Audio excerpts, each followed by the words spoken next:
But three bad things happened if you were in favor of what Johnson wanted to do. First was that 3 days after the June 4th Howard speech, Johnson received a cable from General William Westmoreland, please have a seat, saying we've got to escalate this war. And for the next 6 weeks, Johnson, who knew he was going to have to do it anyway, but didn't want to escalate it while he was pushing his domestic program through. Let me backtrack here. You know what a phenomenal year that was for the liberals? Not only did voting rights pass, 65 was the year when Medicaid came in existence, Medicare, federal aid on a much larger scale, in fact, an unprecedented scale, to elementary and secondary education, or so-called compensatory education, as the most important part of a war on poverty, whose funding was also increased in 1965. It was the year when the National Endowments for the Arts and the Humanities was established. It was the year when immigration reform, which has enormous effects today, but what we weren't seeing then, was passed in late 1965. This was the highlight, the high point of American liberalism before or since. It was the most phenomenal outpouring of liberal legislation in the history of the United States. And Johnson wanted to make sure all that stuff got through before he escalated. Okay, but finally on July 28th, he announces, after Westmoreland's cable on June 7th, 7 weeks earlier, they're going to escalate. This begins the cracking of Johnson's liberal coalition as some anti-war people begin to have serious doubts about what's happening, as Johnson predicted. Second thing that happens, and after the summer of 1965, Medicare, Medicaid, and voting rights all pass very late July, early August. The only other real exception is immigration reform, which is later. I should have mentioned this is also the year when HUD, Housing and Urban Development, is created. Many things happen. So that's the first thing. The coalition starts to crack. Now, I should add, by the way, if you talk to people of my generation, you will find that everybody was against the war from the start. Don't believe it. A lot of liberals stayed for the war through 65. So it's not as if all of a sudden everybody left him. But there are a lot of doubts. Second thing that happened, which is really the key, is the Watts riot, which happens starting August 11th, 5 days after Johnson signs the Voting Rights Act with great flourish. Lasts for 5 days and nights, 5 or 6 days and nights, on television around the clock. Horrible thing, 34 people killed, all but 5 of them blacks. Zillions and zillions of dollars worth of damage. Horrible pictures of young black people running around looting, burning, and attacking people and being attacked by the police. It was the worst riot in history, in American history. Maybe the Civil War draft riots were similar, but this was the first racially riot by blacks of that magnitude. And it had a terrible effect on Johnson, who was into ranch then, and he just couldn't believe this was happening. He kept saying, after all I've done for them, what more do they want? What could FDR, his idol, have done? And he sat around the ranch just in a daze and didn't do anything. Finally, Joe Califano was a young aide, persuaded him to send some troops in, belatedly, and too late. But Johnson, ever after that, you know, if this is the way they feel about me, I'm gonna, he was preoccupied with the war anyway, all the time. But he basically dropped the issue, civil rights. Also, a lot of Americans looking at this. Liberals who'd supported, white liberals and others who had supported the civil rights movement, had seen many blacks, rightly so, as almost Christ-like brave sufferers dealing with dogs and fire hoses and a history of segregation and humiliation. And now they're seeing a very different picture. They begin to have doubts. They're seeing really angry people. And they're also seeing the leaders of CORE and SNCC beginning to drive the whites out of their organizations, which is pretty well completed by the end of the year. And by 1966, you've got Carmichael and others talking about black power. So the civil rights movement is cracked apart, and that was an important part of Johnson's liberal coalition. So the war is whacking it in one direction, civil rights in another. Johnson says, "The hell with you guys," quietly. All right, folks, let's get started. Almost done. Two more episodes, and we'll be finished with the Moynihan Report. I know people will be very, very glad to be done with it. But continuing with the Tangle of pathology. Oh, well, by the way, I hope you like the clip from Patterson. He did Freedom is Not Enough is a good background history book for the Moynihan Report. So let's continue. Delinquency and crime. The combined impact of poverty, failure, and isolation among the Negro youth has had the predictable outcome in a disastrous delinquency and crime rate. Yeah, they saw this in the 1860s in New York City with the immigrants. In a typical pattern of discrimination, Negro children in all public and private orphanages smaller than the proportion of all children.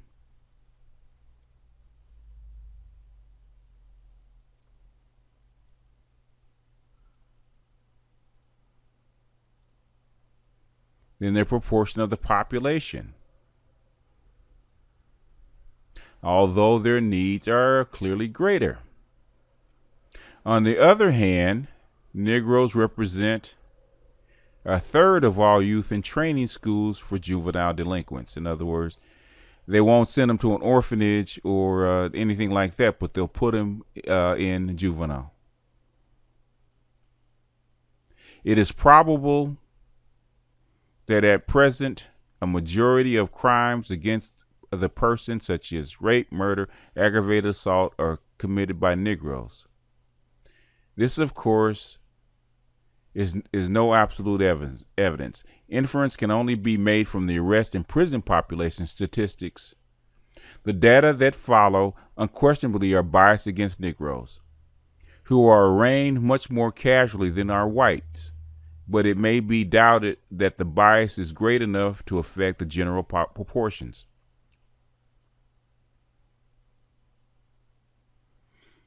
Now, even though the numbers are off, I mean,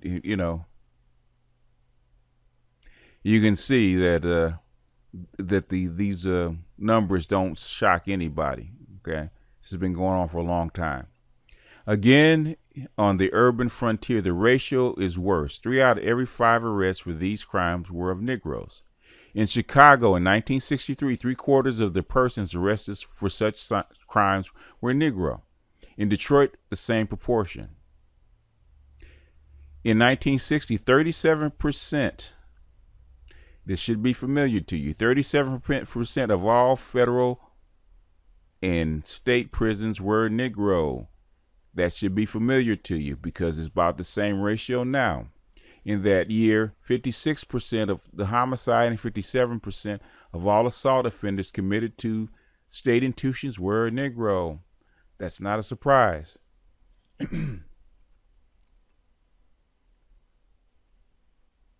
The overwhelming number of offenses committed by Negroes were directed toward other Negroes. That's the black on black crime.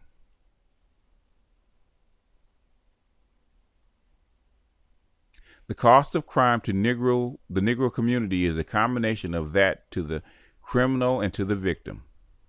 Some of the research on the effects of broken homes on delinquent behavior, recently surveyed by Thomas F. Pettigrew in a profile of the Negro American, is summarized below, along with several other studies of the question. Mary Diggs found that 3/4, twice expected ratio of the Philadelphia's Negro delinquents who came before the law during 1948, look, it's back in 1948, did not live with both their natural parents. See how old this stuff is? In predicting juvenile crime, Eleanor and Sheldon Gluck found that a higher proportion of delinquent than non-delinquent boys came from broken homes. That's it. We know that's to be a fact nowadays. They identified 5 critical factors in the home environment that made a difference in whether the boys will become delinquents: discipline, of the boy by the father. Supervision by the mother. That's an intact home. Affection of the father for the boy. Affection of the mother for the boy. And look at this, a cohesiveness of the family. That's not a shock, is it? In 1952, the New York City Youth Board set out to test the validity of these 5 factors as predictors of delinquency. A problem quickly emerged. The Gluck sample consisted of white boys of mainly Irish, Italian, Lithuanian, and English descent. However, the youth board was 44% Negro and 14% Puerto Rican, and the frequency of broken homes within these groups was out of proportion to the total number of delinquents in the population. In the majority of cases, the father was usually never in the home at all, absent for the major proportion of the boy's life, or present only on occasion. Like I said, this is back in the 40s. This is not the 60s. This is not the 70s. This is back in the 40s. The final prediction table was reduced to 3 factors: supervision of the boy by mother, discipline of the boy by mother, family cohesiveness within what family in fact existed, but was nonetheless 85% accurate in predicting delinquents and 96% accurate predicting non-delinquents. Researchers have focused upon the good boy in the high delinquency neighborhood, noted that they typically come from exceptionally stable, intact families. It's not a shock. Recent psychological research demonstrates the personality effects of being reared in a disorganized home. Look at this. This is a long time ago. It's not like this is new.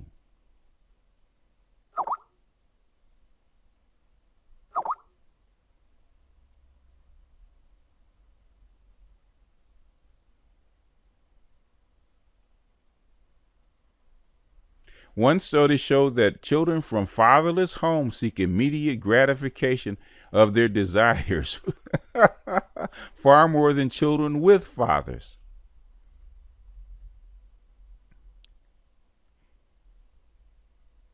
Immediate gratification of their desires far more than children with fathers. I mean, can we say millennials? Others revealed that children who hunger for immediate gratification are more prone to delinquency, along with other less social behavior. 2 psychologists, Pettigrew says, maintain that inability to delay gratification is a critical factor in immature criminal neurotic behavior.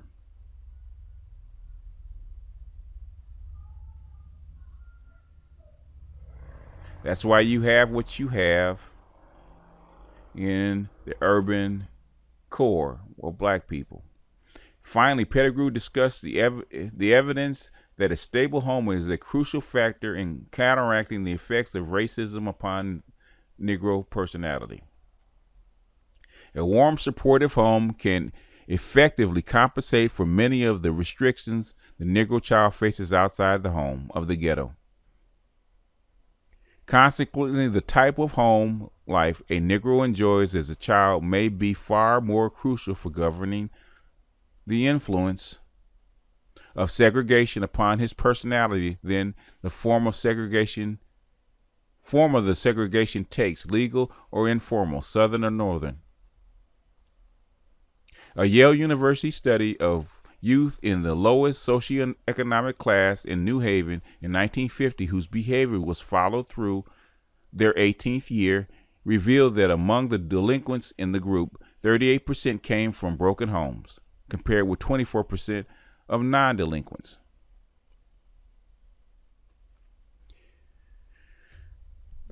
The President's Task Force on Manpower Conservation in 1963 found that of young men rejected for the draft for failure to pass the mental test, 40% of those with court records with a court record came from broken homes, compared with 30% of those without a court record. Half of all non-white rejectees in the study with a court record came from broken homes. An examination of family background of 44,448 delinquency cases in Philadelphia between 1949 and 1954 documents the frequency of broken homes among delinquents. 60% of Negro delinquents and 36% of white delinquents were not living with parents. In 1950, 33% of non-white children and 7% of white children in Philadelphia were living in homes without both parents. Repeaters were even more likely to be from broken homes than first offenders. Okay, the armed forces. The ultimate mark of inadequate preparation for life is the failure rate on the armed forces mental test. The armed forces qualification test is not quite a mental test, not yet an education test. It is a test of ability to perform to an adequate, acceptable level of competence. Roughly measures the ability that ought to be found in the average 7th or 8th grade student.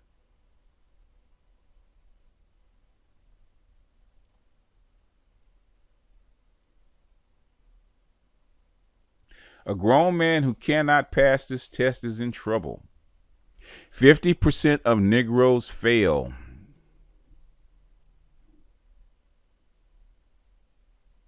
This is almost 4 times the rate of whites. So the thing is, what is happening to black people? The Army, Navy, Air Force, and Marines conduct by far the largest and most important education and training activities of the federal government, as well as provide the largest single source of employment in the nation. Here's a chart of the Philadelphia story about delinquents and presence of families. Here's a chart of the armed forces.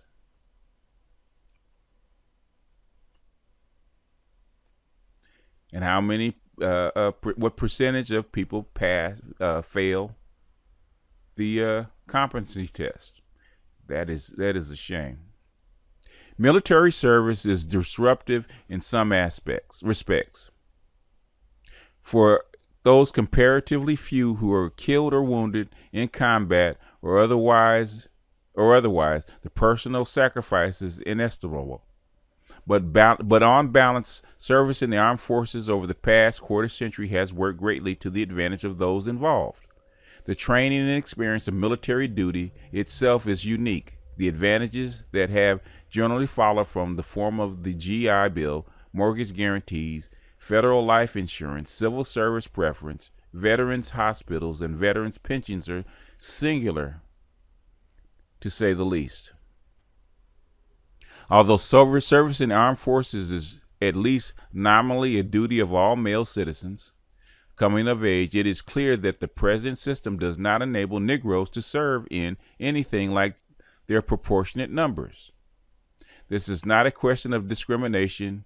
Induction into the armed forces is based on a variety of objective tests and standards, but these tests nonetheless have the effect of keeping the number of Negroes disproportionately small. In 1963, the United States Commission on Civil Rights reported that a decade ago, Negroes constituted 8% of the armed forces. Today, they constitute 8% of the armed forces. In 1964, Negroes constituted 11.8% of the population, but probably remain at 8% of the armed forces.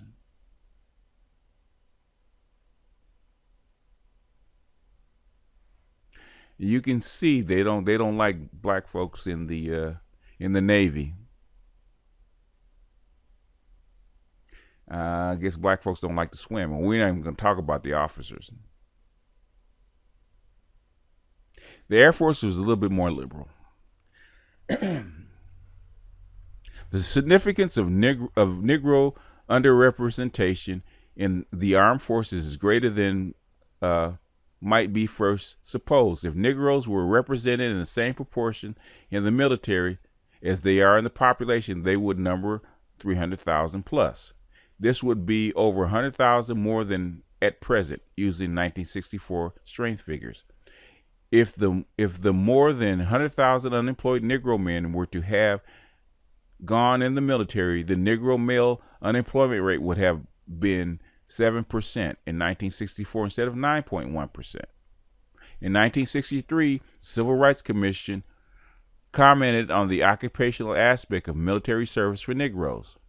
Negro enlisted men enjoy relatively better opportunities in the armed forces than in the civilian economy. In every clerical, technical, and skill field for which the data permits comparison. There is, however, even more important issue involved in military service for Negroes. Service in the United States Armed Forces is the only experience open to Negro American in which he is truly treated as an equal, not as a Negro equal to a white, but as one man equal to another man in a world where the category Negro and white do not exist. This is very true. Eisenhower integrated the service and eliminated most of that. If this is a statement of the ideal rather than the reality, it is an ideal that is close to realization. In food, dress, housing, pay, work, the Negro in the armed forces is equal and is treated that way. There is another special quality about military service for Negro men. It is an utterly masculine world. Given the strains of the disorganized and matrifocal life in which so many Negro youth come of age, the armed forces are a dramatic and desperately needed change. A world away from women, a world run by strong men of unquestioned authority, where discipline, if harsh, is nonetheless orderly and predictable, and where rewards, if limited, are granted on the basis of performance. A theme of a current Army recruiting message is that, as clearly as can be, in the U.S. Army, you get to know what it means to feel like a man. At a recent Civil Rights Commission hearings in Mississippi, a witness testified that his Army service was, in fact, the only time I ever felt like a man. Yet a majority of Negro youth, and probably 3/4 of Mississippi Negroes, fail the selective service education test and are rejected. Negro participation in the armed forces would be less than it is were it not for a proportionately large share of voluntary enlistments and re-enlistments.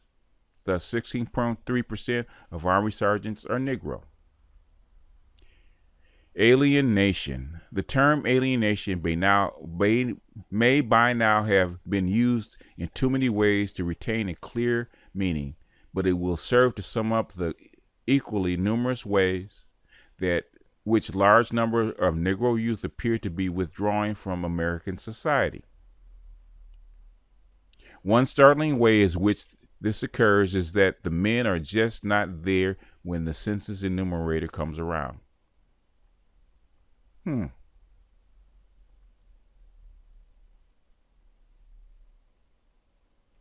That is fascinating.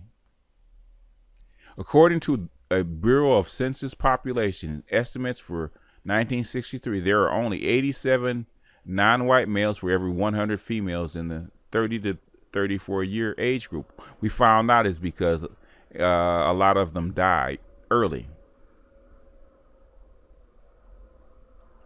A lot of males die. A lot of male children die, even though, even with the advances in medical medicine and whatnot, medical procedures, we lose about, even now we lose about 20,000 males as a proportion to females every year. The ratio does not exceed 90 to 100 throughout the 25 to 44-year age bracket. The urban Northeast, there are only 76 males per 100 females. in the 20 to 24 years of age, and males as a percent of females are below 90% throughout all ages after 14. That number still persists today. There are not really fewer men than women in the 20 to 40 age bracket. What obviously is involved is an error in counting, and the surveyors simply do not find the Negro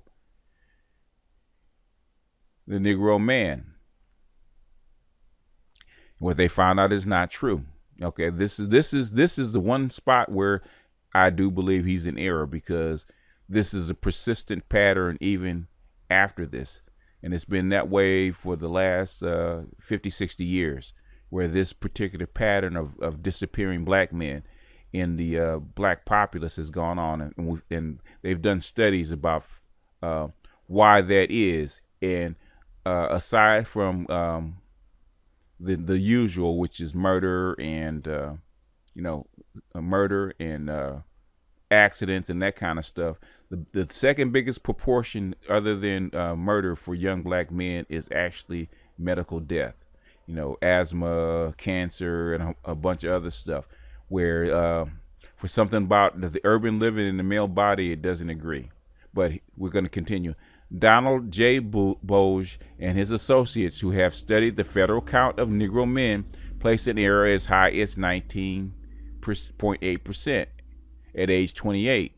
A typical error of around 50% is estimated from age 19 to 43. Preliminary research in the Bureau of Census on the 1960 enumeration has resulted in similar conclusions, although not necessarily the same estimates of the extent of the error. The Negro male can be found at age 17 and 18 on the basis of birth records and mortality records. The conclusion must be that he is there at age 19 as well. The enumerators do not find him. His answers to the standard question asked in the monthly unemployment survey is often in counting him as not in the labor force. In other words, Negro male unemployment may in truth be somewhat greater than reported.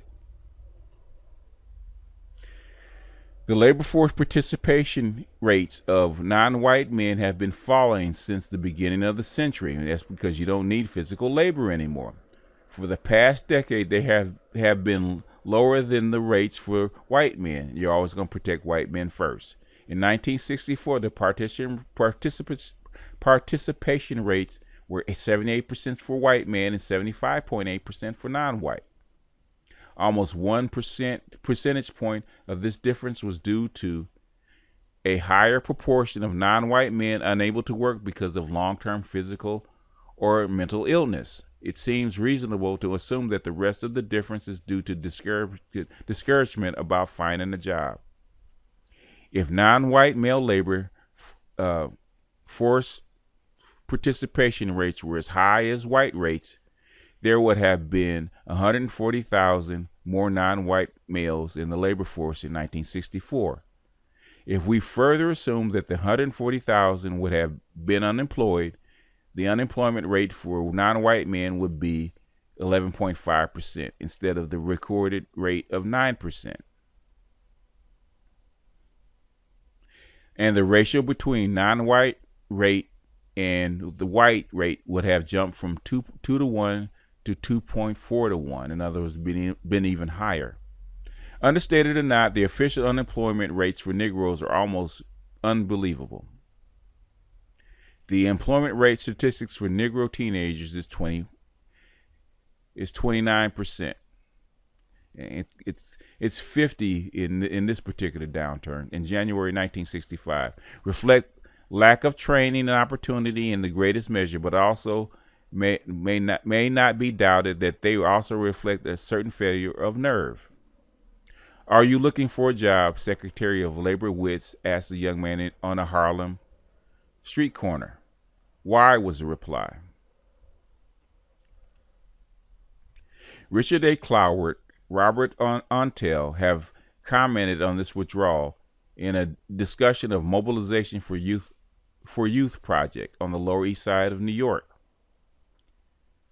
What contemporary slum and minority youth probably lack that similar children in earlier periods possessed is not motivation, but some minimal sense of competence.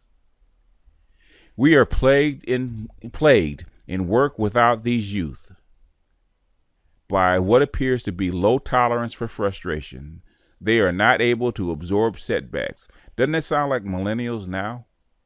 So it's only gotten worse. Minor irritants and rebuffs are magnified out of all proportion to reality. Perhaps they react as they do because they are not equal to the world that confronts them, and they know it. And it is the knowing that is devastating. Had the occupational structure remained intact, or had the education provided to them kept pace with the occupational changes, the situation could be a different one, but it is not. And that is what they have to contend with. That's a long section on jobs, but we'll keep cracking at it. We're going to try to get this done. Narcotic addiction is a characteristic form of withdrawal. And as we mentioned that earlier in his saying that Negro men withdraw from life. In 1963, Negroes made up to 54% of the addict population of the United States. Although the Federal Bureau of Narcotics reports a decline in Negro proportions of new addicts, Harju reports that the addiction rate in Central Harlem rose from 22.1% per 10,000 in 1955 to 40.4 in 1961. There is a larger fact about the alienation of Negro youth that the larger fact about the alienation of Negro youth than the tangle of pathology described by these statistics. It is a fact particularly difficult to grasp by white persons who have in recent years shown increasingly awareness of Negro problems. The present generation of Negro youth growing up in the urban ghettos has probably less personal contact with the white world than any generation in the history of the Negro American. Until World War II, it could be said that in general, the Negro and the white worlds lived, if not together, at least side by side. Certainly they did and do in the South. Since World War II, however, the two worlds have drawn physically apart.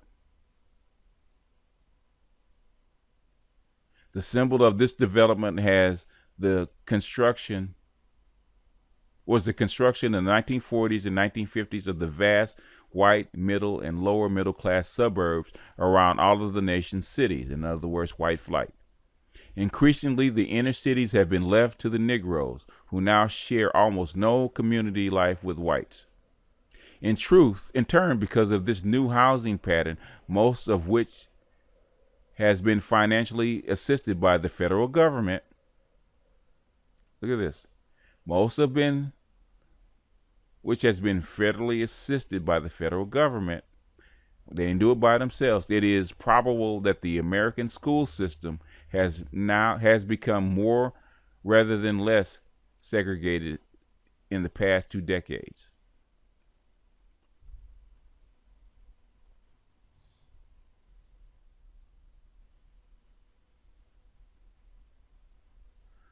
Home stretch, folks. Here we go. School integration has not occurred in the South, where a decade after Brown versus Board of Education, only 1 Negro in 9 is attending school with white children. And in the North, despite strenuous official efforts, neighborhoods and therefore schools are becoming more and more of one class and one color. In New York City, the school year 1957 to 58, there were 64 schools that were 90% more Negro or Puerto Rican. 6 years later, there are 134 such schools. Along with the diminution of white middle class contacts for a large percentage of Negroes, observers report that the Negro churches have all but lost contact with men in the northern cities as well. This may be a normal part condition of urban life. That's very interesting when we talk about the Negroes. Negro churches have all but lost contact with the men in northern cities as well. Things aren't working for them, they leave the church. In other words, church failed them too. This may be a normal condition of urban life, but it is probably a change condition for the Negro American and cannot be a socially desirable development. The only religious movement that appears to have enlisted a considerable number of lower class Negro males in northern cities of late is that of the Black Muslims, a movement based on total rejection of white society, even though it emulates whites more. Very true. It's patriarchal. In other words, the tangle of pathology is tightening.